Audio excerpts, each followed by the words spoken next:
জোর ধরি সোনপুর কলেজକୁ ସରକାରୀ ମାନ୍ୟତା ଦାବି ଦସ୍ତଖତ ଅଭିଯାନ ଅନୁଷ୍ଠିତ। ସୋନପୁରର ସର୍ବପୁରାତନ ମହାବିଦ୍ୟାଳୟ ସୋନପୁର କଲେଜକୁ ସରକାରୀ ମାନ୍ୟତା ପ୍ରଦାନ ଦାବିରେ ଆଜି ସ୍ଥାନୀୟ ବିଜୁ ପଟ୍ଟନାୟକ ଛକଠାରେ ଏକ ଦସ୍ତଖତ ଅଭିଯାନ ଅନୁଷ୍ଠିତ ହୋଇଯାଇଛି।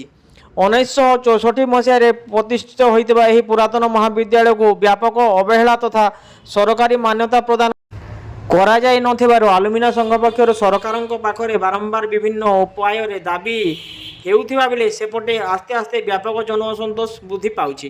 ଆଜି ସୋନପୁର କଲେଜର 1969 ମସିହା ଛାତ୍ର ମଧୁସୂଦନ ମିଶ୍ର, ସତ୍ୟନାରାୟଣ ମିଶ୍ର, କଲ୍ୟାଣ ପାଣିଙ୍କ ସହିତ ପୁରାତନ ଛାତ୍ର ସଂଘର ସଭାପତି ଡକ୍ଟର ପ୍ରଫୁଲ୍ଲ କୁମାର ରଥ ଏହାକୁ ଶୁଭାରମ୍ଭ କରିଥିଲେ।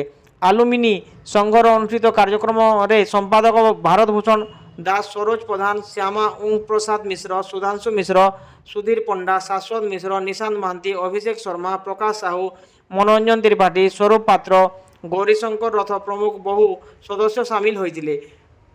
ସଂଘ ପକ୍ଷରୁ କୁହାଯାଇଛି ଯେ ନୂତନ ଭାବରେ ପ୍ରତିଷ୍ଠିତ କଲେଜ ସରକାରୀ ମାନ୍ୟତା ପାଇ ସାରିଥିବା ବେଳେ ପୁରାତନ ସୋନପୁର କଲେଜକୁ ଅଣଦେଖା କରାଯାଉଛି।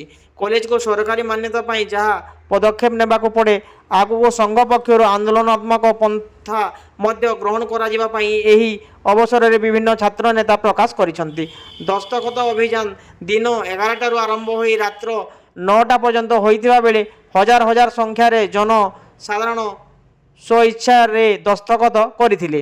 ଏହି ଅବସରରେ ବିଜୁ ପଟ୍ଟନାୟକ ଛକ ଠାରେ ସନ୍ଧ୍ୟା 7ଟା ବେଳେ ଏକ କୁଇଜ୍ ପ୍ରତିଯୋଗିତା ଅନୁଷ୍ଠିତ ହୋଇଥିଲା।